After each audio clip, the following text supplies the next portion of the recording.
En virtud del tiempo, procederemos ahora con la siguiente sesión temática sobre aplicación y cumplimiento ambiental.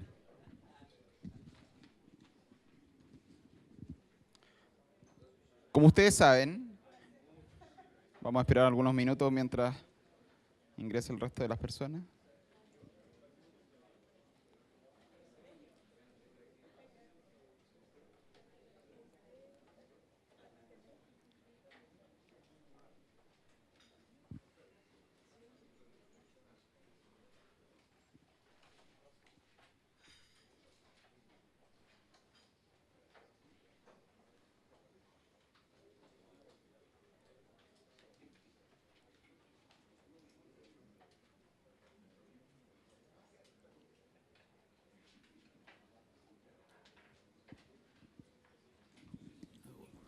The light. Small light. Oh, I see. If you Plus it says slide it, on and off. it's on. Okay, gotcha.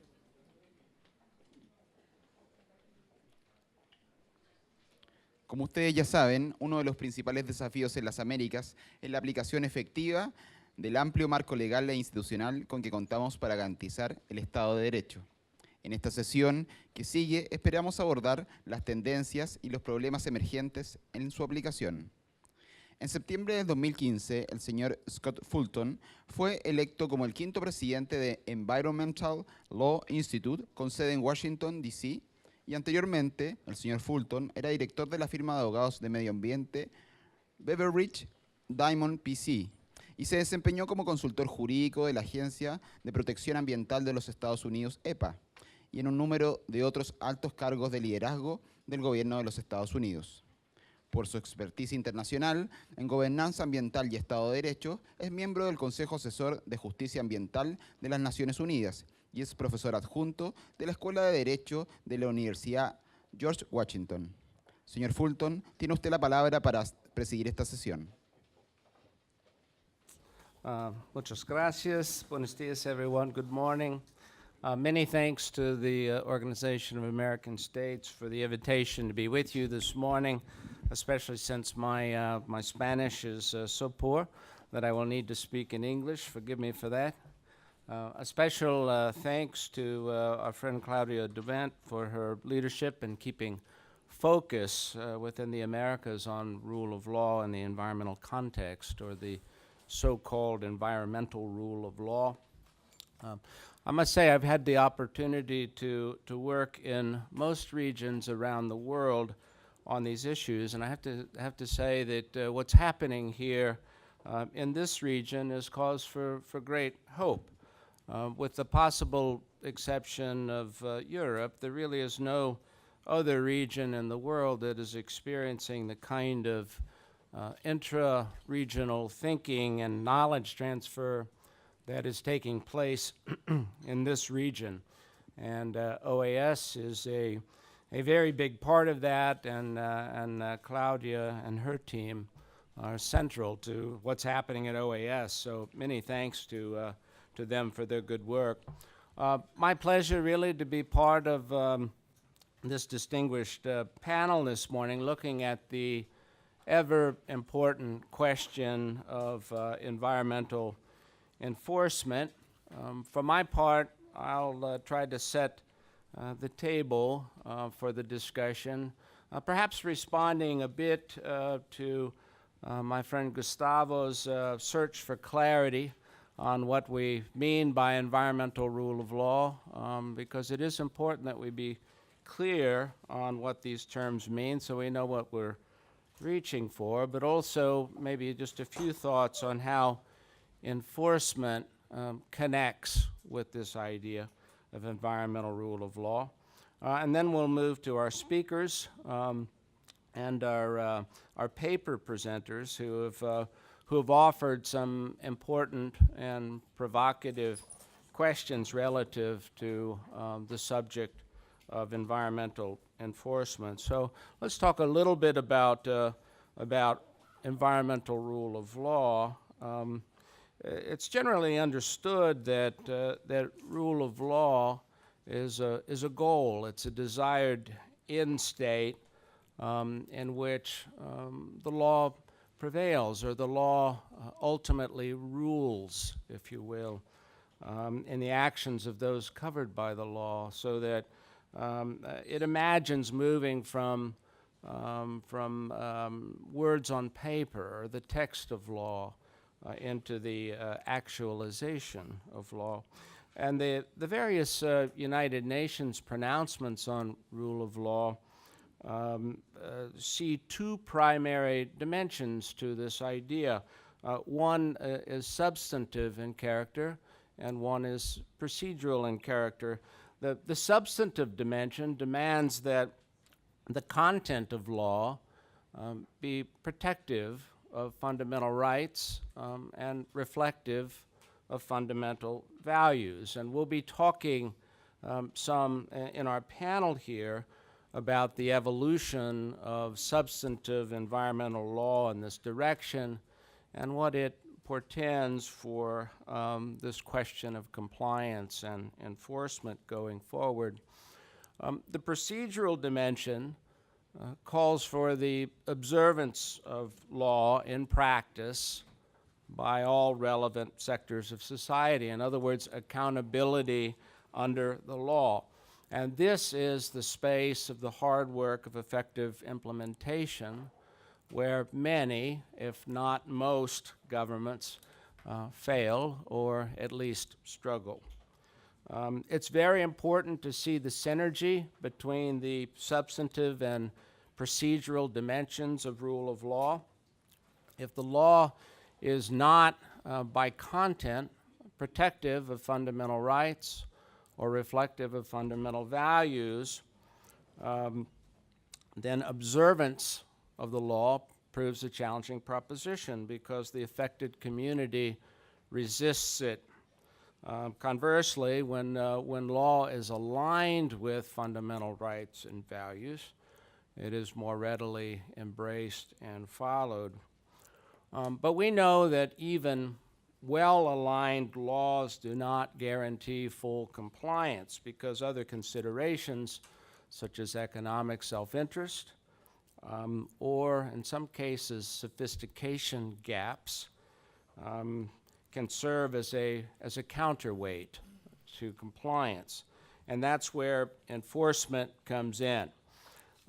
Compliance behavior theory posits that when a new law or a new norm is established, some percentage of the regulated community, typically in the range of 10 to 20%, will be predisposed not to comply, in other words, to evade the law. More importantly, there is usually a dominant group, somewhere in the range of 60 to 70%, who are prepared to comply, but will do so only if they perceive that the requirement is real. In other words, that there's a meaningful risk that noncompliance will be detected and that violators will be made worse off than they would have been had they complied. How is this perception established? Well, through enforcement. And as the foregoing suggests, enforcement needs to have a dual purpose. Specific deterrence that deters the particular violator from repeating that behavior again in the future, but also general deterrence that encourages the influenceable majority to become compliant. And the second piece is the multiplier effect of enforcement, which is critical because there will never be the resources needed to enforce every instance of noncompliance. So, in short, enforcement is a primary vehicle for assuring accountability under the law, without which there can be no rule of law. So now let's move on to our discussants, who will be describing, again, both some developments in substantive law and the implementation challenges and opportunities associated with those developments, as well as some barriers to actualization of existing regimes And we'll begin with Maria Amparo Alban. Maria is a lawyer with a master's degree in economic law, and for more than 20 years she's been working on the formulation of environmental and sustainability policies. She was the director and president of the Ecuadorian Center for Environmental Law, is a consultant, a university professor. She's also a scholar who recently wrote a piece with me and the Environmental Law Reporter on the definition of sustainability. And Maria is going to talk about some developments in Ecuador that relate to this question of environmental rule of law and enforcement. Please, Maria. Gracias, Scott. Y gracias a los organizadores por la invitación. En el contexto de la introducción que hace Scott sobre qué se requiere para tener un Estado de Derecho, para implementar el aspecto que me ocupa y lo cual demanda mi atención hoy en Ecuador, es cómo se construye esa arquitectura de derechos y esa arquitectura tanto en lo sustantivo como en lo adjetivo para que la aplicación sea efectiva. Y en esta tarea nos encontramos quienes estamos en el estudio del derecho ambiental, mirando con mucho interés cómo se aplican las instituciones que tenemos en la Constitución del 2008 y que datan de tiempo atrás. Lo que algunos ignoran y veo que se desconoce es la evolución del derecho constitucional ambiental en el Ecuador. No es la Constitución del 2008 la que introduce una serie de derechos ambientales en la Constitución, sino la Constitución de 1998. Es decir, llevamos ya varias décadas con derechos ambientales constitucionalizados y es lo cual permite explicarse los avances y los saltos sustantivos en la reciente reforma del 2008. Por motivos de inconveniente y difícil diseño de instrumentos procesales, los derechos constitucionales de la Constitución anterior no fueron efectivos, no fueron tutelados adecuadamente y no se cumplieron. Pero menciono esto para que se entienda que Ecuador atraviesa un proceso de varias décadas en el avance de la constitucionalización de derechos ambientales y hoy en día miramos esto con interés porque vemos un cambio, un salto del Estado de Derecho al Estado constitucional de Derecho con los mecanismos de control constitucional y todos los mecanismos de ponderación y de principios que están insertos en nuestro régimen actual que nos permiten hablar ahora de un sistema distinto. Y es en eso lo que quiero yo compartir con ustedes sobre ese tema, cómo impactan estos cambios en el sistema civilista clásico que el sistema ecuatoriano, como muchos países de la región, tenemos. ¿Cómo pueden los sistemas jurídicos absorber esos cambios que vienen desde la Constitución? Muchas veces en algunos países son reformas legales, en nuestro caso han sido gracias a reformas constitucionales, pero ¿cómo impacta en este ius civilis tan arraigado que tiene, como mencionaba ayer correctamente Antonio Benjamin y el profesor Lorenzetti? El juez está preparado para resolver sobre los daños, pero no está preparado para prevenir e incorporar nuevos derechos que hoy en día apuntan a evitar justamente que esos daños ocurran. Y es aquí que me gustaría comentarles que los cambios en la Constitución no solo son los derechos y la aparición de los derechos de la naturaleza, es una serie de instituciones que vienen a configurar un derecho distinto, que introduce el indubio pro natura como un principio que está ya inclusive en la legislación secundaria, la reversión de la carga de la prueba, la responsabilidad objetiva en materia ambiental, la imprescriptibilidad del daño ambiental. La prescripción es una institución civil muy antigua que hace parte de la seguridad jurídica, del indubio pro reo inclusive, y hoy en día en materia ambiental, por razones de orden público y de interés nacional, no existe prescripción para daño ambiental. También tenemos una innovación en otra serie de derechos como el acceso humano al agua, el derecho al acceso al agua, y otros principios constitucionalizados que son mandatorios como el principio de precaución, el principio de prevención y del principio de transversalidad de la gestión ambiental de la mano de la participación ciudadana. Es esta nueva oleada de derechos, de cuarta, quinta generación ya, que están integrados en nuestro marco normativo, que están constitucionalizados, que configuran un sistema jurídico distinto. Y la pregunta que nos hacemos es cómo va a reaccionar el sistema jurídico al absorber y aplicar todos estos enfoques distintos, principios y acciones. Los derechos de la naturaleza en sí mismo resultan un reto si uno lo mira desde el derecho clásico, porque rompe con el elemento de la capacidad en las relaciones jurídicas, ¿no? La capacidad de contraer obligaciones y estar obligado a ejercer obligaciones y contraer y tener derechos, se rompe con los derechos de la naturaleza. Hoy en día la naturaleza, de acuerdo a la Constitución, tiene 3 tipos de derechos. Derecho a que se respete su integralidad, la integralidad de la naturaleza y su existencia en consecuencia. Derecho a que se respete sus procesos evolutivos y finalmente el derecho a la restauración. ¿Qué es lo que ha pasado en estos últimos años? Que el Ecuador ha venido preparando el terreno para la implementación de todos estos derechos constitucionales. Es que hemos generado 3 cuerpos normativos que nos permiten implementar y aterrizar todos estos derechos de la Constitución. La primera reforma es una reforma penal, donde se establecen tipos penales en contra de la naturaleza, que son de 3 tipos: delitos contra la biodiversidad, delitos contra los recursos naturales y delitos contra la gestión ambiental. Delitos penales en blanco que remiten a la Autoridad Ambiental Nacional, como es el Ministerio del Ambiente, los establecimientos de los límites, ¿no? De los límites sobre los cuales se configura la acción delictiva sobre el ambiente, sobre la naturaleza.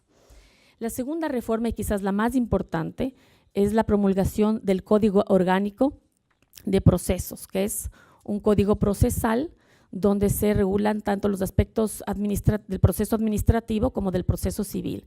Y es aquí donde se aterriza el ejercicio del derecho a la naturaleza, que vale la pena comentar. Se explica la dimensión de la representación de la naturaleza, que como ustedes saben es un derecho difuso, similar al derecho al ambiente sano, es un derecho difuso, pero se nomina al defensor del pueblo a ejercerla en ausencia de cualquier ciudadano o colectividad que reclame su protección.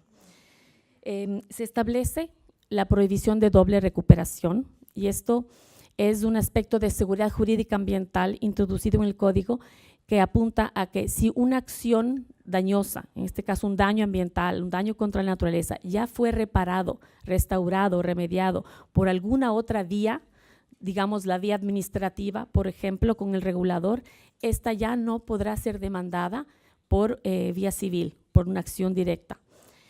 Lo cual genera un nivel de seguridad interesante para ejercer, sea por vía administrativa o por vía civil. Y finalmente, enfoca sus esfuerzos a regular la restauración de la naturaleza, que es el tercer derecho. Como les mencioné, la naturaleza tiene 3 derechos.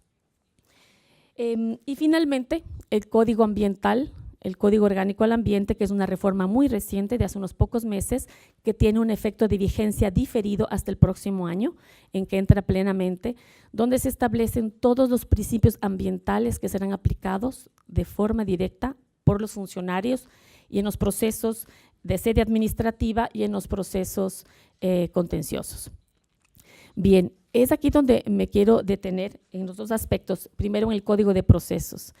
El Código de Procesos regula la restauración de la naturaleza. Sin embargo, el sistema, y esto es parte del análisis, no ha podido recoger el ejercicio del derecho a la integralidad y a su existencia, porque es un poco, yo creo, retador el entender cómo se ejerce el derecho al respeto, a la existencia de la naturaleza, a la integralidad y a la evolución de sus procesos. Y digo esto porque resulta o causaría un nivel de inseguridad, quizás para los procesos de toma de decisión a nivel gubernamental, no tener claro si es que una acción, un proyecto, pensemos en cualquier carretera que va a atravesar cualquier recinto donde existe obviamente naturaleza y hay que protegerla, puede ser parado porque la naturaleza tiene derecho a existir. Entonces, en esta implementación de derechos se ha dejado de lado momentáneamente el ejercicio de estos dos derechos adicionales que componen los derechos de la naturaleza, que son el respeto el derecho a la existencia y a la integralidad de sus procesos evolutivos, porque resulta que todavía el sistema, y esto creo yo que sería igual para cualquier régimen en cualquier país, no absorbe todavía la transversalidad de la gestión ambiental en la toma de decisiones de gobierno. Sin embargo, creemos que el avance que se ha dado es bueno y es suficiente, refuerza la acción de daño ambiental, la acción de reparación de daño ambiental, el hecho de que la naturaleza tenga derecho a la restauración y además que se haya establecido la responsabilidad subsidiaria del Estado respecto de los pasivos ambientales que existen en el país y que no son remediables o cuyos autores no se conocen, no se pueden perseguir. Esto sumado al nuevo Código Ambiental dibuja un panorama muy retador en el contexto del ejercicio de los derechos ambientales. Adicionalmente, en el Código Ambiental se estableció unos niveles de responsabilidad ambiental extraordinariamente amplios. Con esto termino. Se estableció también, aparte de la responsabilidad tradicional, que los representantes legales, los gerentes de las empresas, no solo adquieran responsabilidad para su empresa que representan, sino responsabilidad personal por el daño ambiental que causan y la no reparación de este daño. Esto sin duda rompe con la noción de mandato civil que tenemos todos entendido funciona en nuestros países, porque el mandatario actúa a nombre del mandante. En este caso, los representantes legales van a actuar a nombre del mandante y a nombre propio en la causación de un daño ambiental y en la no reparación del mismo, lo cual obviamente podrá ser heredado, es decir, traspasado a sus sucesores. Y genera hoy en día una pequeña controversia dentro del sector privado sobre el alcance que tiene esto para los responsables en la gestión ambiental y en la gestión de negocio de una empresa. Pues bien, estos son algunos de los temas de implementación que puedo mencionar en tan corto tiempo, pero simplemente para decir lo importante y retomar las palabras de Scott Fulton, creo que la arquitectura que se genera para dar paso a la implementación tiene que ser cuidadosamente examinada y nosotros en Ecuador hoy en día tenemos un reto para implementar una serie de derechos nuevos, de nueva generación y la implementación directa de principios, acogiendo una doctrina del constitucionalismo moderno en la cual las reglas están en prueba, ¿no? Y hablamos de que hay una fragilidad de las reglas frente a los principios. Hoy hemos retomado la vigencia de los principios por sobre las reglas en muchos de los casos y el caso ambiental ecuatoriano es uno de los ejemplos en los cuales vamos a probar esta teoría sobre el derecho y sobre el Estado que está vigente hoy. Muchas gracias.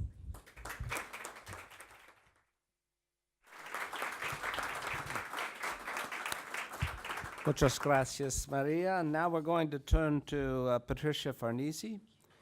Patricia is an adjunct professor of law at Saskatchewan University in Canada. Her research addresses issues on the relationship between agriculture, wildlife, infectious diseases, and wetlands laws. And Patricia's written an interesting piece looking at a particular element of legal architecture connecting to wetlands protection, which has proved difficult in most parts of the world, and it was one of our probably, unfortunately, best expressions of the tragedy of the commons, because we're seeing a decline in wetlands around the world, and there's some things in our systems of approaching this that aren't working quite well, and Patricia's trying to shine a light on that. So please, Patricia.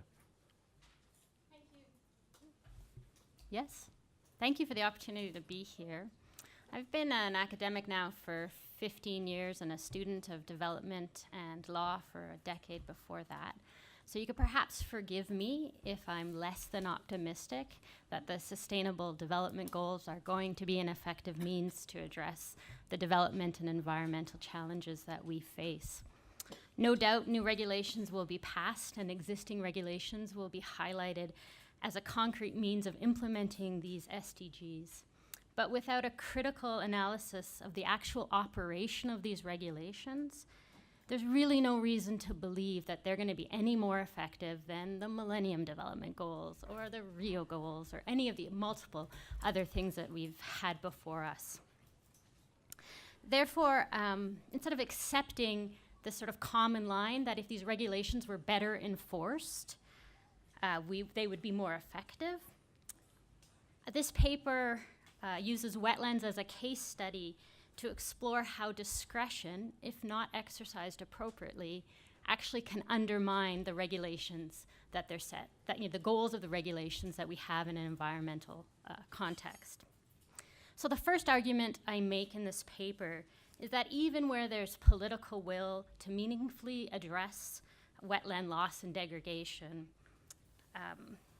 a discretionary decision is made in the first instance as to what is a wetland, how to define a wetland, and how to identify a wetland on the landscape. It's here that the design of the regulation is important. For example, it's not uncommon for regulations to have an unclear or confusing or incomplete and sometimes no definition of a wetland at all. And so policy makers or public officials have to look at what's before them and decide, is this a wetland? Do the regulations apply? And it's very difficult then to challenge those discretionary decisions if they decide it's not a wetland and it doesn't apply. My paper has lots of examples from Canada about how this wiggle room, this discretion that public officials have actually been exploited to undermine wetland protection and to promote the drainage or degradation of wetlands. But I'm going to move on from that and focus more on the second part of my paper is, so what do we do? How do we challenge these discretionary decisions in the face of these regulatory instruments that are less than perfect? And here I'm going to make two principal points.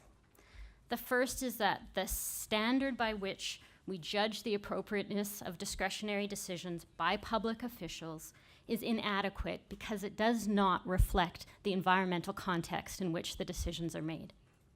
The second point I'll make is that the judiciary must stop abdicating their responsibility to interpret the law in environmental contexts. So the first point. The standard of review that's typically applies to the exercise of discretion by public officials is a standard of reasonableness.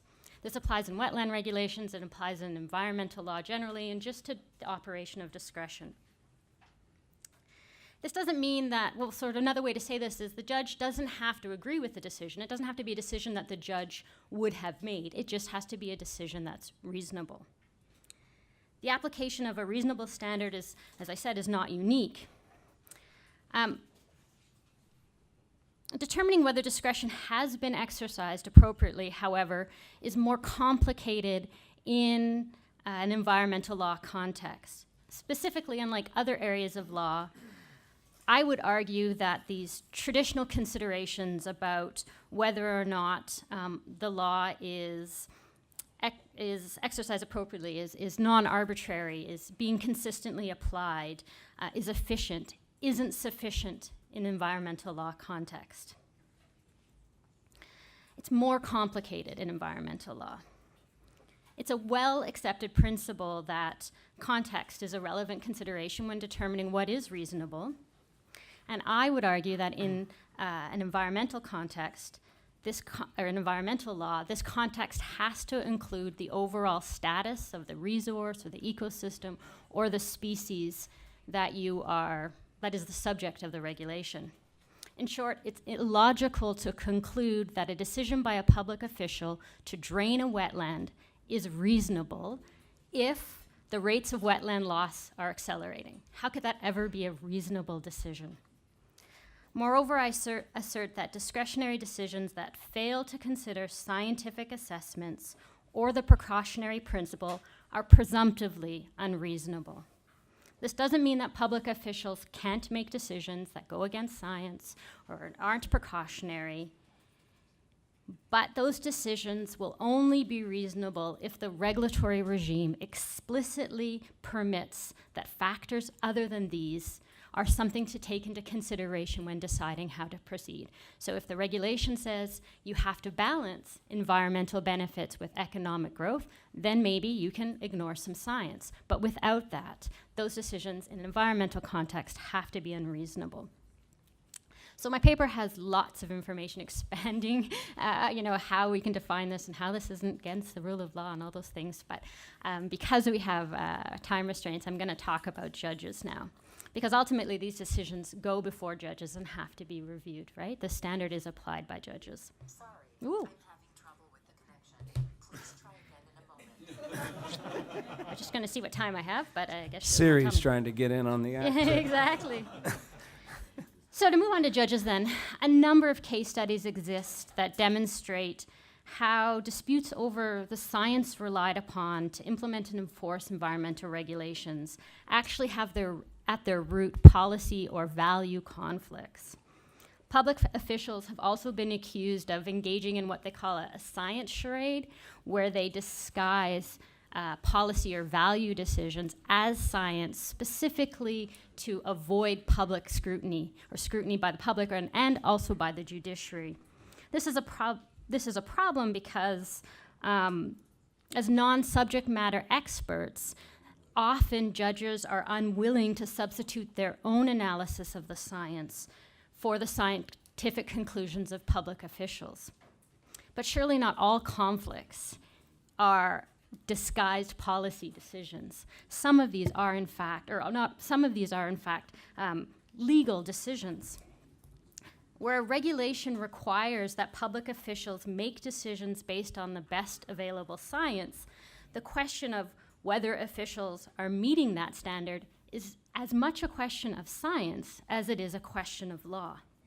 If the scientific conclusions are unsupported by the evidence or based on insufficient or incorrect analysis, fundamental principles of the rule of law require that the judiciary not abdicate its responsibility to ensure that the law is enforced fairly and non-arbitrarily. How a wetland is defined for the purpose of determining if a wetland regulatory regime applies, for example, is confounded with scientific understandings of what is or is not a wetland. In theory, courts have no obligation to defer to agency or public official interpretations of the law. But what we see in practice is this: we don't know the science, they know better. We see the judiciary abdicating their responsibility. So if wetland protection regimes are to assist in reversing the rate of wetland loss, they must correctly interpret scientific standards contained within. Where that's proven to not have occurred, judges should not hesitate to overturn the decisions of public officials and substitute their own science-based legal interpretations. Again, my paper goes on lots and lots about this. The final thing that my paper does, and thinking about sustainable development goals and whether they're relevant, had me thinking also about multilateral environmental agreements. And are they relevant? And so in 1 minute, where are judges going to check their science? And I think one of the emerging rules of multilateral environment agreements may be to help countries not only design their regulations, but actually provide a means of evaluating the reasonableness of specific environmental discretion. I think that presumptively, we could proceed in a way that if agency decisions or public officials are proceeding in a way that's not in line with the science of multilateral environmental agreements, like the IPCC or the Ramsar Convention's STRP, Scientific Technical Review Panel, then presumptively that should be unreasonable. Now that doesn't, as you know, as presumptions work in law, they can be overcome by explanations.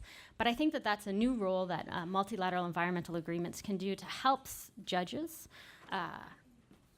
reassume their responsibility to interpret science and law, and particularly for the benefit of the environment.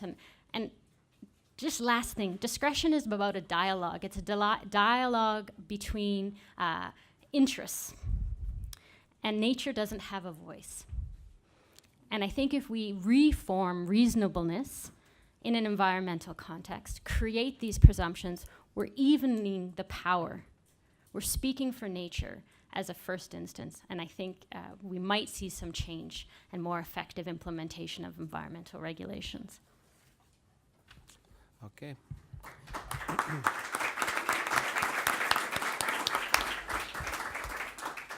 Thank you very much, Patricia.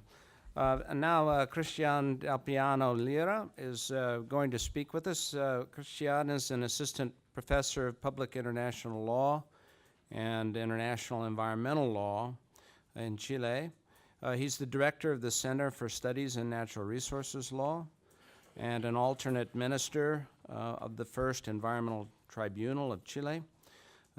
He holds a doctorate in international law from the University of Salamanca, Spain. And it's a pleasure to have you with us, Christian. Christian's going to be talking about the role of a particular court as it relates to this question of environmental rule of law. And please take it away. Thank you very much, Scott. Bueno, mi presentación va a ser en español, lo que diré en inglés. Y la presentación, el paper, primero, desde luego, me sumo a los agradecimientos a los organizadores, a los sponsors de este congreso, y felicitar a todo el equipo que está detrás de la organización de este congreso, que ha sido una extraordinaria organización.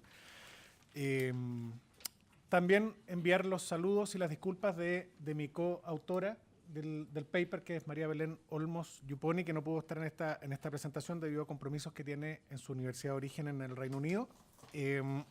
Y someter aquí a discusión, digamos, dos grandes cosas en el paper. La primera idea, o la primera parte del paper, se refiere a la vinculación entre el derecho internacional del medio ambiente y el derecho internacional de los derechos humanos, como una primera consideración. Y a partir de ese marco teórico, un poco también tratar o abordar las obligaciones ambientales que derivan desde el derecho internacional del medio ambiente hacia el Estado, y cómo esas obligaciones ambientales del Estado pueden o no ser interpretadas a la luz del derecho internacional de los derechos humanos. Y ese es un tema que está hoy día en la propia Corte Interamericana de Derechos Humanos. Muchos de ustedes a lo mejor saben, Colombia presentó una solicitud de opinión consultiva sobre la protección del Mar Caribe. Tiene que ver un poco con esto, con la Convención sobre la Protección del Mar Caribe, que es, por ejemplo, que es de la década de los 80, que es anterior a los principios asentados, digamos, algunos reconocidos, otros formulados nuevamente, o formulados, digamos, en términos ya generales. En la Declaración de Río del año 92, la Convención sobre el Mar Caribe, por ejemplo, se elabora en un contexto donde no se acuñaba, sí existía, pero no se acuñaba, por ejemplo, el concepto de desarrollo sostenible, etc. Entonces, ¿cómo interpretar la Convención sobre el Mar Caribe a la luz del derecho internacional de los derechos humanos, digamos, y de la progresividad de los derechos en la Convención Americana de Derechos Humanos? Y un poco para ir sometiendo la discusión, hay dos cosas que voy a presentar como conclusión, si es que acaso el tiempo me apura, digamos, para que por lo menos se queden con estas dos primeras cosas. Lo primero es que hay una vinculación estrecha entre el derecho internacional del medio ambiente y el derecho internacional de los derechos humanos. Ya vamos a ver cómo se manifiesta. Y de lo cual se sigue que determinados principios ambientales, estructurales, como el principio preventivo, el principio precautorio, pueden ser interpretados, o deben incluso ser interpretados en este contexto, Y algunas obligaciones, las obligaciones a lo mejor, de la cual vamos a tratar una, que es la obligación de efectuar una evaluación de impacto ambiental, también habrían de ser interpretadas en este contexto.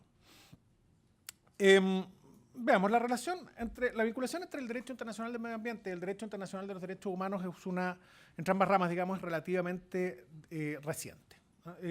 Si uno mira el problema estructural que tiene el derecho internacional del medio ambiente, que el derecho internacional del medio ambiente es de las últimas ramas que se incorpora de alguna manera al derecho internacional, el derecho internacional del medio ambiente siempre es mirado desde otra perspectiva, desde otros ángulos, y que tiene que ver también con cómo se canalizan los conflictos ambientales internacionales.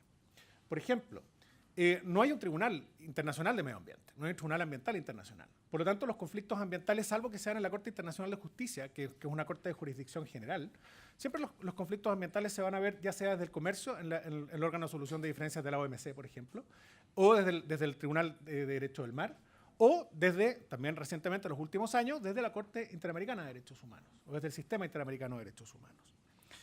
Entonces, eso hace que haya una cuestión, que el derecho internacional del medio ambiente raramente sea visto por sí mismo desde el punto de vista de los conflictos, de la solución de los conflictos internacionales ambientales.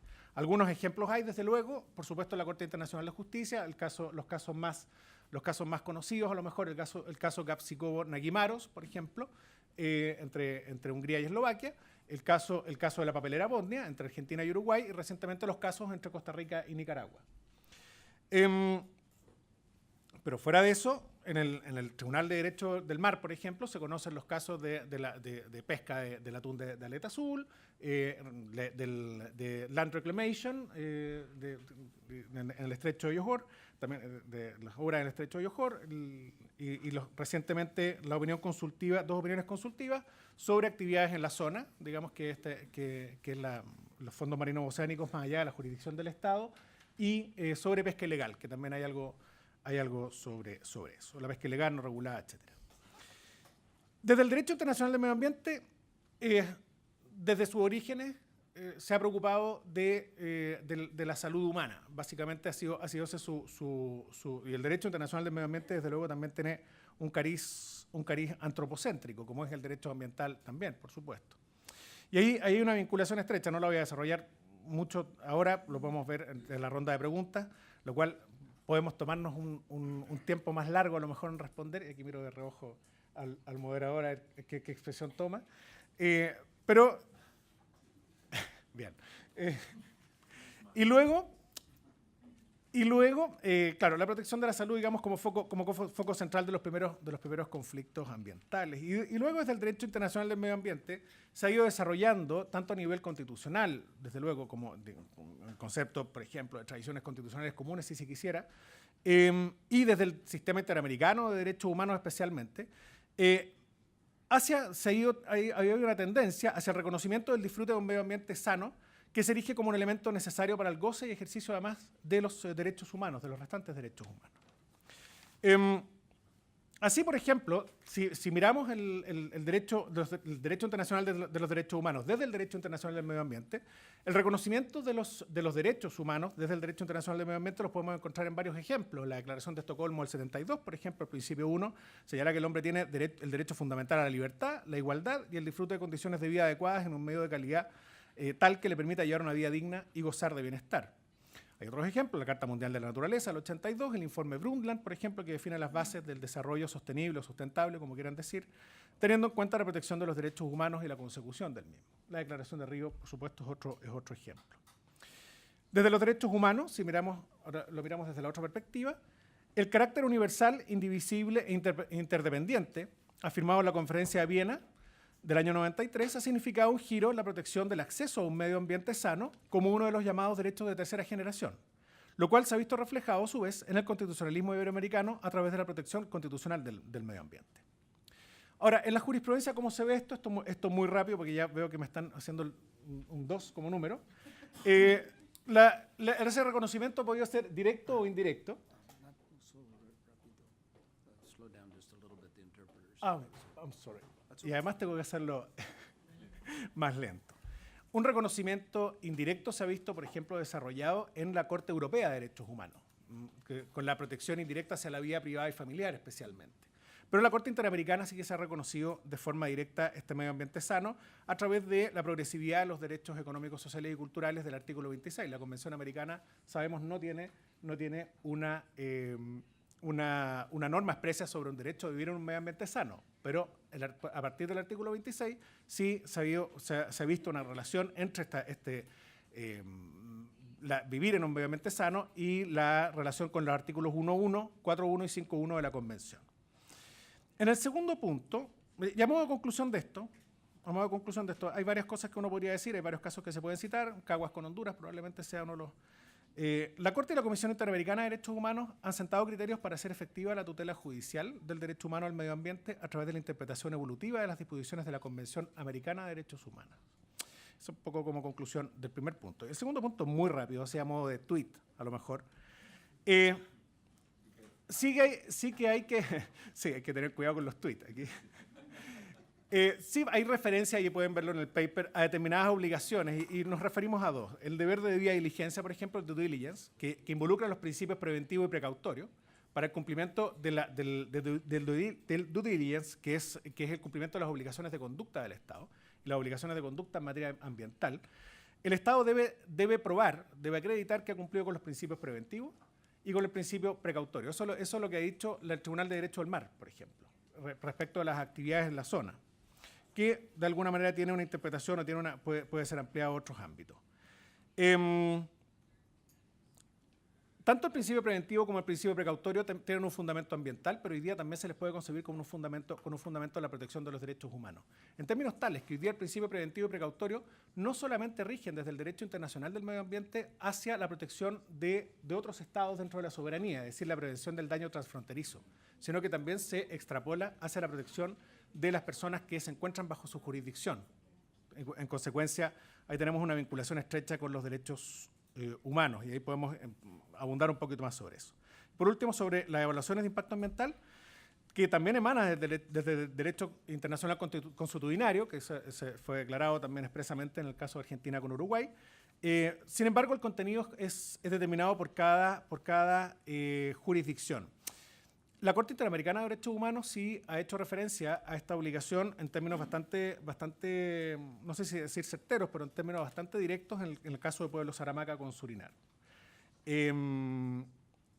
Después podemos abundar en esto, pero ya a modo de conclusión, solamente a modo de conclusión. Las obligaciones que emanan del derecho internacional del medio ambiente para los estados se encuentran entrelazadas con aquellas impuestas por el derecho internacional de los derechos humanos. De manera que un proyecto de actividad desarrollado en un estado determinado que acarrea la posibilidad de generar un daño significativo, ya sea en el territorio de otro estado o incluso en su propio territorio sin necesidad de traspasar la frontera, puede tener la capacidad de menoscabar o incluso impedir el goce y libre ejercicio de los derechos reconocidos en tratados de derechos humanos, tales como el derecho a la vida o el de integridad personal, libre ejercicio del derecho a la libertad de expresión, que puede verse afectada en aquellos casos en que se vea limitado indebidamente el acceso a la información ambiental proveniente de dichos proyectos o actividades. ¿Hacia dónde va todo esto? Estará por verse, y yo creo que buena parte de las respuestas las vamos a tener si es que la Corte Interamericana de Derechos Humanos efectivamente aborda el fondo de la opinión consultiva solicitada por Colombia. Muchas gracias.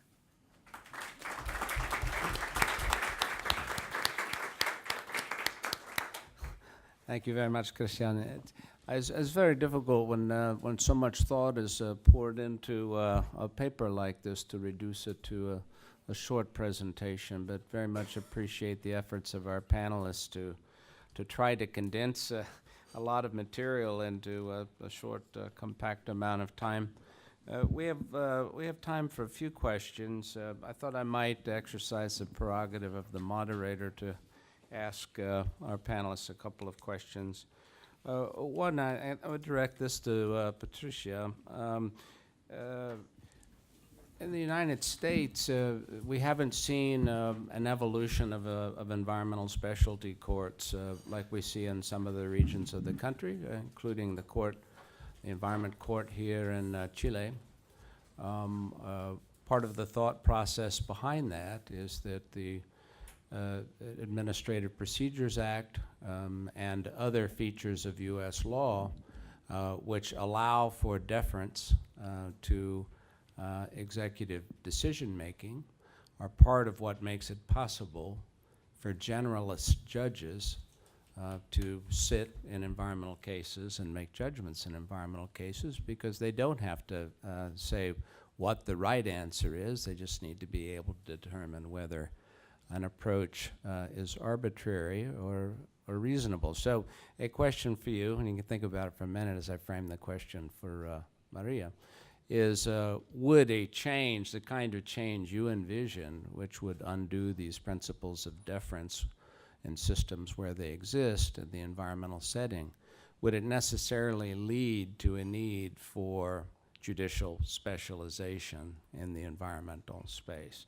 And then Maria, one of the other byproducts of deference, of judicial deference to executive decision-making, is that it adds an element of assurance for the business community or the recipients of the executive decisions that they can proceed with confidence, or with a greater measure of confidence that on the action that's contemplated. And a question is whether in this deference, this question of deference, if that were to be changed, that would add an element of uncertainty that would be challenging for the business community, with judges at the end of a process substituting their judgment for the judgment of the deciding ministry. But I think there are also some questions about how these changes in Ecuador are being received by the business community in the context of the need for certainty and predictability as a predicate for commercial action. So maybe, Patricia, if you can go first. No. To expand on that, if you would like. I think I'm not asking judges to do away with deference. What I'm saying is for them to assume the appropriate role they have and to reconsider what's reasonable in an environmental context, and when they are interpreting law, to apply the standard that's always applied, which is correctness. I think scientists have gotten away with something that lawyers haven't gotten away with for a long time. It's that we know things and you don't, and it's too complicated for you to understand. Sorry, us as lawyers, the plain language movement, we haven't been able to say for a long time, trust us, we know what we're talking about. I think scientists are continuing to do that, saying it's too complicated for you to understand, but we know that judges have to deal with lots of complex information in the commercial law context, looking at, anti-competitive aspects. They're looking at trade secrets and economic factors and statistics, and they bring that in to make decisions. I don't think that science is enough to justify the degree of the deference that's going forward. And so I don't think we need necessarily specialized courts. I think they do have an advantage, but in the absence of them, I don't think this is calling for a significant change. It's just really for judges to assume the role and the responsibility that the rule of law requires them to have. Okay, thank you, Maria. Gracias por la pregunta. Me da la posibilidad de explicar un poco más el camino que ha tomado el sistema regulatorio en Ecuador a partir de las modificaciones constitucionales. Ecuador ha optado por el modelo español, en realidad en el sentido de ampliar las capacidades regulatorias de las instituciones, en este caso del Ministerio del Ambiente. Y eso permite construir sobre justamente lo que preguntaba Scott, un nivel de seguridad jurídica a los regulados, frente a la incertidumbre que produce la posibilidad de que todo sea posible, posible ser encausado frente a un tribunal. Nosotros hemos visto que si bien los niveles de protección han subido y están paulatinamente subiendo, hay un principio de progresividad en la legislación ecuatoriana, el sector privado está reaccionando positivamente frente al hecho de que no obstante sean niveles más altos, más demandantes, ellos puedan tener la certeza de que su cumplimiento frente a su regulador les garantice un nivel de seguridad para seguir en sus actividades comerciales y de industria. Frente a la incertidumbre que producía antes, La antigua ley de gestión ambiental tenía un artículo, el artículo 42, que no separaba las acciones, ¿no? Por eso el derecho ambiental en Ecuador fue ineficaz bajo la constitución anterior, no se entendió ni se interpretó adecuadamente. Frente a esa incertidumbre que provocaba la posibilidad de un proceso civil desde el punto de vista resarcitorio, que no se tenía claro qué exactamente y frente a cuál era el quantum del daño, todavía no había eso instalado, inclusive dentro del sistema jurídico, frente a un sistema reparatorio, resarcitorio con la naturaleza y que persigue la restauración más allá de la compensación económica a los afectados, que es parte de la acción de daño ambiental dentro de lo que llamamos el daño ambiental continuado, y está presente en un trámite administrativo donde se busca la compensación de los daños socioambientales a quienes hayan recibido, por lo cual una vez que uno tiene la resolución de aceptación del acta compensatoria y la remediación, los regulados, la empresa privada tiene seguridad de que ha cumplido y de que no será demandada en un proceso civil. Okay. Thank you, Maria. Now we can take some questions from the floor. Rafael?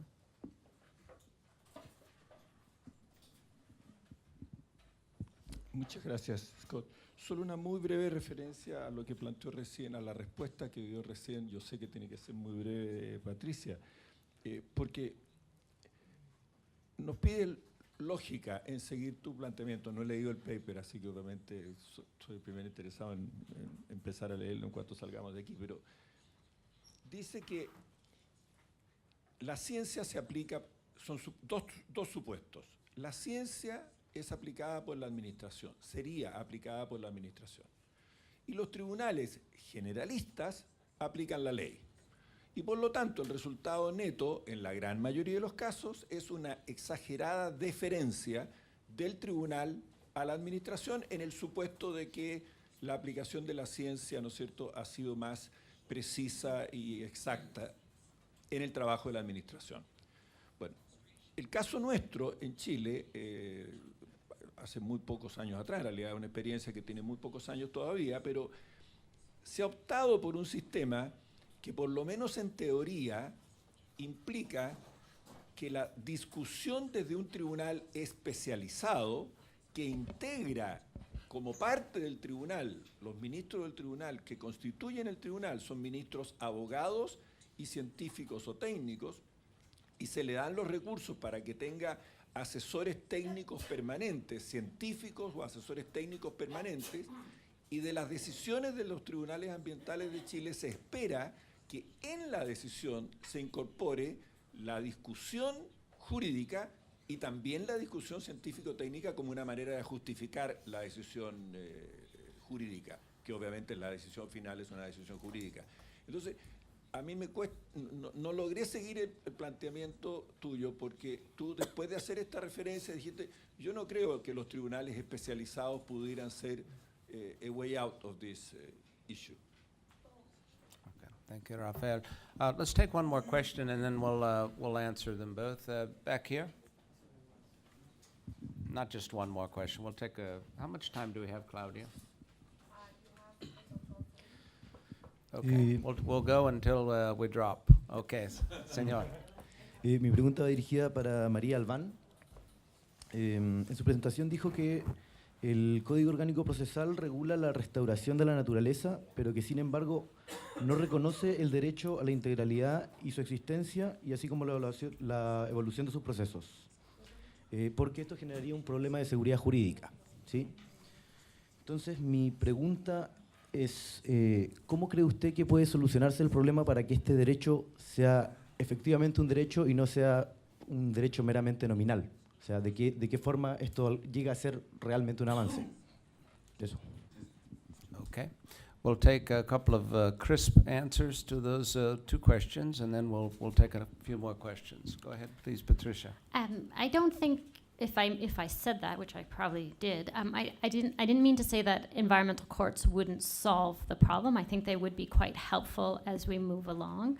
But just like any other person, individuals on that court could be subject to their own values and decisions. And so, for instance, how much risk is acceptable is not a question of science, is really a question of values. And so we need to be very explicit about what are the science decisions and what are the value decisions. And those, if a piece of legislation incorporates a scientific standard, then I think it's up to the courts to ensure that that scientific standard is correctly applied. And what we see in Canada and the United States is if the agency says, well, this is the methodology we picked, it's good methodology, and somebody says, well, no, it's not good methodology, there's a lot of deference to the agency without actually looking to see, is that in fact fair? Is that the best methodology you could be using or the most scientifically appropriate? And so that's the level of deference that I want to minimize, I suppose, or to scrutinize. Maria, please. En efecto, en la regulación que se creó en el Código de Procesos para aplicar el derecho de la naturaleza, los derechos de la naturaleza, se hizo énfasis en la restauración. Mi visión es que la restauración es una compensación, una reparación que se asimila o que entra bien dentro del derecho de daños y de la tradición que tenemos y la formación que tenemos los juristas. Sin embargo, creo que el haber dejado de lado la integralidad, el respeto a la integralidad y a los procesos evolutivos es simplemente por temor de que esto no sea manejado adecuadamente y pueda volverse un obstáculo del desarrollo en sí mismo. Es decir, si uno piensa en todos los procesos y autorizaciones que se dan en minería, en infraestructura, en hidroeléctricas, son exactamente eso, un irrespeto a la integralidad y a los procesos evolutivos. Entonces, entiendo el temor desde el regulador, es decir, del legislador, que siente un temor de generar o abrir una puerta a un nivel de inseguridad mayor. Sin embargo, creo que esos mismos propósitos pueden ser conseguidos aplicando directamente el principio de precaución y de prevención que está constitucionalizado, y en el sistema constitucional que tenemos, los principios pueden ser aplicados de forma directa. Por eso les hablaba de esta mutación del Estado de Derecho al Estado constitucional de Derecho, donde hay una suerte de regencia de los principios sobre las reglas. Entonces, en realidad, lo que creo yo es un tema de dogmática. Tenemos que desarrollar, y quizás son los fallos, son los jueces y las cortes los que van a lograr decirnos cómo aplicar lo que ya tenemos, y no necesitamos quizás por el momento más normas procesales que nos ayuden o que nos guíen más. Thank you. We're going to take two more questions. You had a question, and then right there.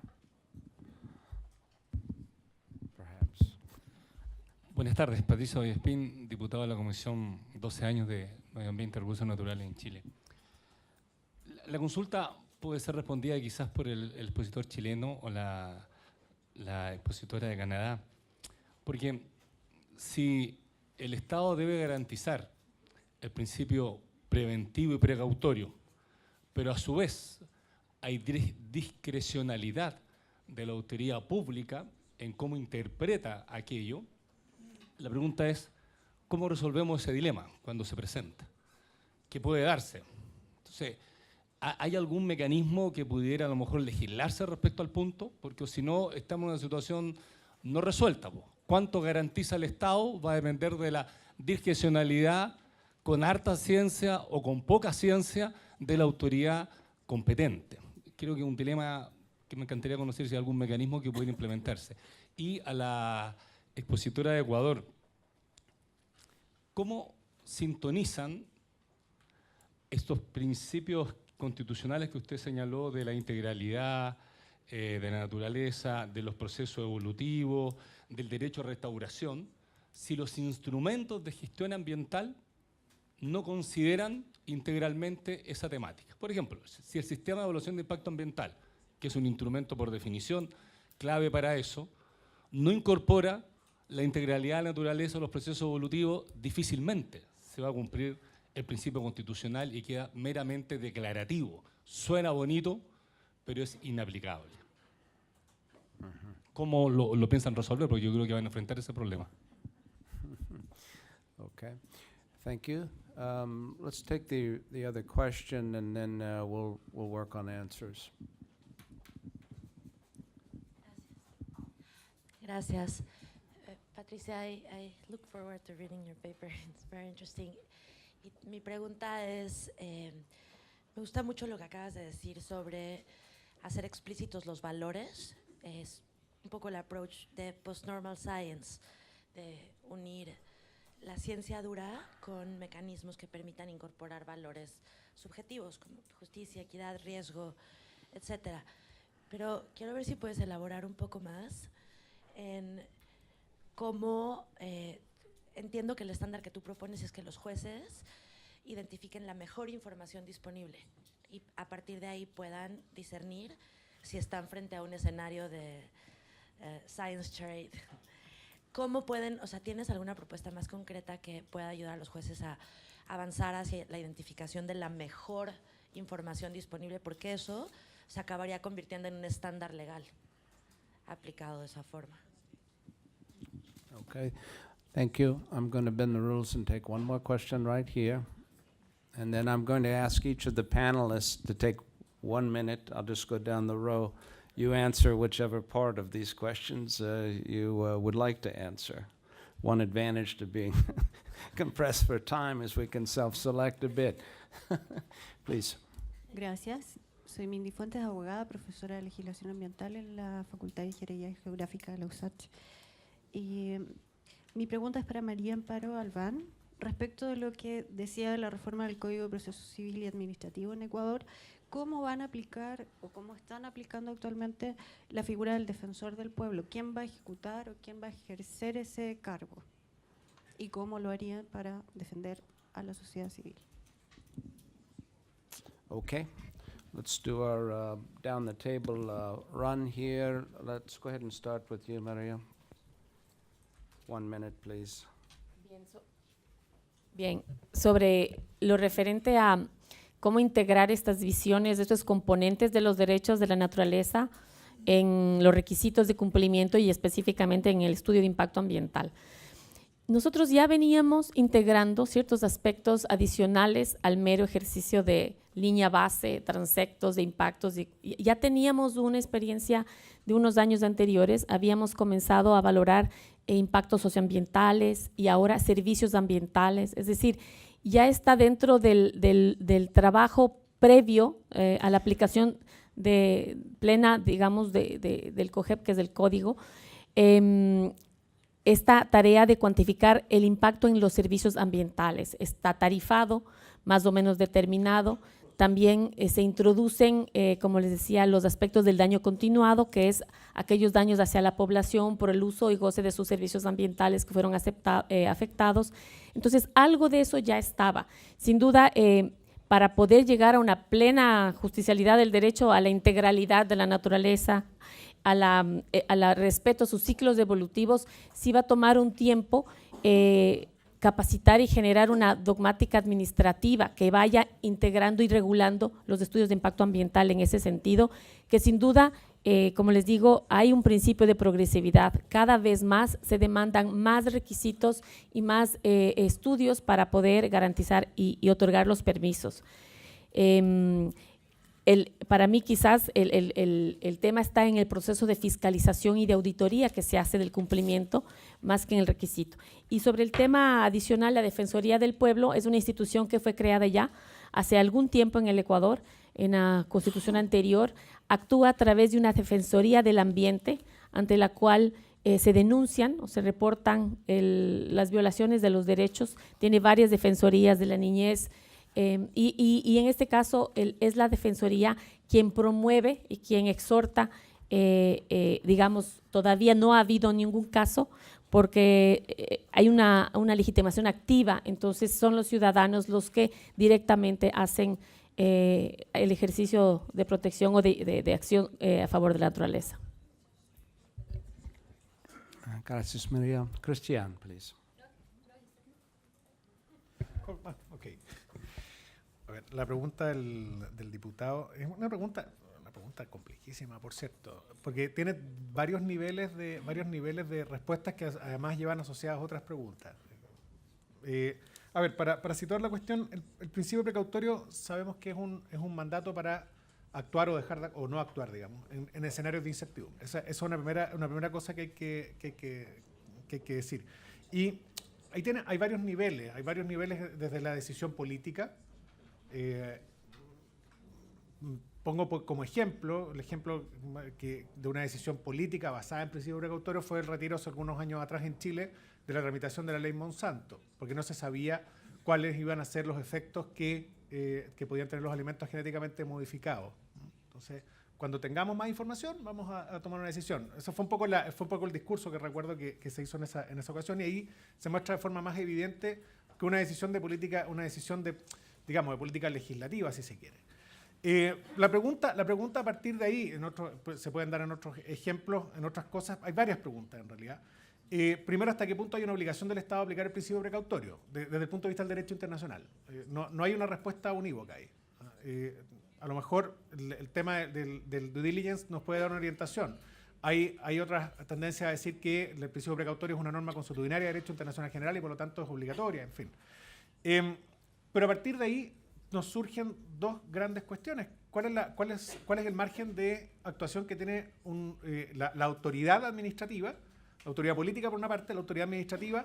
¿Cuál es la decisión judicial interna del juez interno respecto de la calificación de esa decisión técnica administrativa? No voy a hablar de la decisión a lo mejor política. Ahí un poco me cuelgo de lo que dice el ministro Asenjo. Acá, claro, ahora la existencia de tribunales ambientales en Chile nos permite incorporar ese elemento científico, que este entrecruce en la ciencia. Y luego, ¿cuál es el rol de un juez internacional respecto de la calificación de esa decisión interna basada en el principio precautorio cuando hay un entrecruce entre el derecho internacional de medio ambiente y derecho humano? Es una pregunta muy compleja que tiene estas distintas variables, pero lo central, y con eso termino, es que creo que es el Poder Legislativo es el que tendría que dar las directrices a nivel interno. O sea, si se incorpora el principio precautorio por ley o desde el Poder Legislativo, claro, todo el resto, la administración y los jueces, tendríamos las orientaciones sobre las cuales podríamos actuar. Eso sí. Okay. I'm going to be looking for the very exact Canadian interpretation of what 1 minute means. 60 seconds, please. I'm starting to get looks from Claudia now, so I know we're in trouble. So please. I hope I understood your question, but I would say two things in response. First, I think the presumptions and relying on multilateral agreements and the science that's there, at least what I know of the IPCC and the STRP and the Ramsar, it's good science.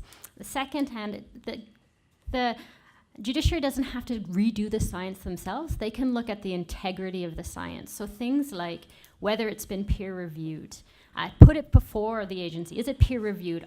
Is the methodology widely accepted? Are the assumptions reasonable? Make them defend their science rather than just accepting it. So I think that would be a way to assist in defining the political and policy values versus the scientific correctness. I hope I got your question.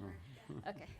Okay, very good. I will wrap up ever so quickly, in part because Peter Lawless used my Gandhi quote, so I'll skip that.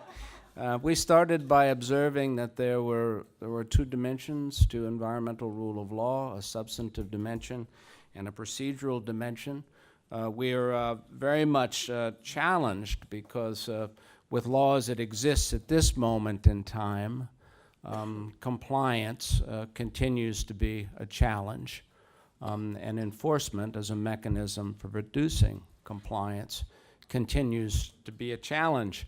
And in the midst of that challenge, the law itself is, of course, evolving and changing in the direction of ideas like rights of nature, and the direction of aligning human rights with environmental rights, leaving a pretty profound question, which is, will we be any better in ensuring compliance with the newly evolved law than we are with the laws that we currently have at our disposal?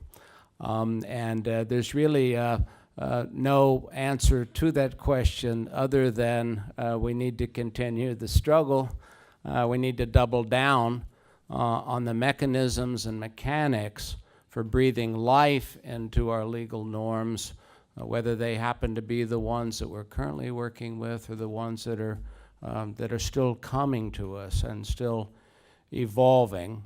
I'll just mention that they're apart from vehicles like this for sharing ideas and transferring knowledge and approaches.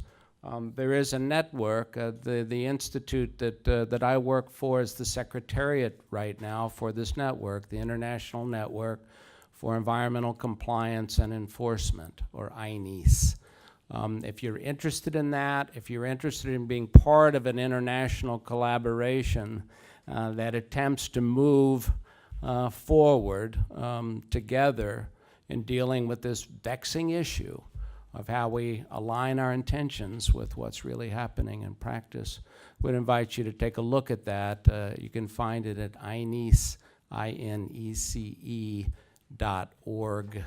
or our website, eli.org. I want to thank you very much for your attention. Great thanks to our panelists for these excellent presentations and their efforts to respond to your questions, and for the work that you're doing and will continue to do in furtherance of our common objective. Thank you.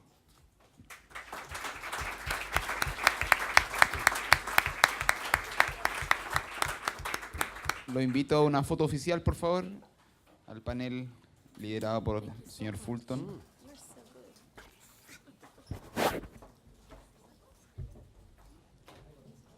Stand you like? Okay.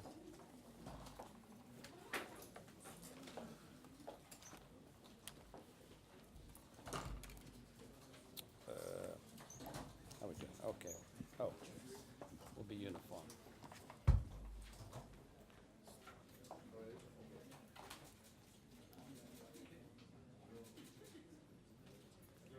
I would button mine, but I don't think it'll close.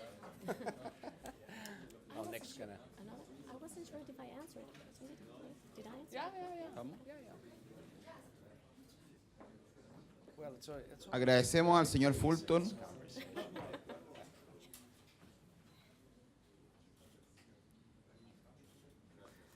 por su tan excelente trabajo como moderador de esta sesión. Brindémosle un fuerte aplauso a nuestros oradores por su aporte y compartir experiencia. A continuación vamos a pasar al tercer bloque de este programa, diálogo e intercambio de información entre organizadores de la sociedad civil y academia. Lo invitamos a las mesas de trabajo que se realizarán en la sala contigua a esta sala. Y el objetivo de esta sesión es promover un intercambio de ideas y experiencias entre los diferentes actores presentes. Vamos a formar 7 grupos y los invitamos a unirse a los grupos que los represente y que les corresponda. Cada uno de los grupos tiene un presidente designado que proporcionará la información necesaria sobre la dinámica de la sesión. Les cuento los grupos que están formados hasta ahora. Son 7 grupos de trabajo y estos son los siguientes. Grupo 1, organizaciones de la sociedad civil y academia, presidido por el profesor Nicholas Briner de la Universidad de California, Los Ángeles. El segundo grupo, jóvenes, su presidente es Constancia Gumucio del Centro de Derecho Ambiental de la Universidad de Chile. El tercer grupo, jueces, su presidente Rafael Asenjo, ministro del Tribunal Ambiental de Santiago de Chile. El cuarto grupo, fiscales, su presidenta es Lorena Fernández, fiscal ambiental de Honduras. El quinto, parlamentarios, preside Ana Belén Marín, integrante de la Comisión de Soberanía e Integración, Relaciones Internacionales y Seguridad Integral de la Asamblea Nacional de Ecuador para las Américas. Y por último, los 2 grupos que nos quedan es el grupo Abogados Sector Privado, presidente Luis Fernando Macías Gómez, socio de Macías Gómez y Asociados. Y el último grupo, Autoridades del Poder Ejecutivo de Cooperación y Organismos, presidido por Arnold Kreilhanger de la ONU Medio Ambiente. Este grupo se quedará en esta salón, así que les pido que por favor se queden en esta salón. Muchas gracias y nos vemos.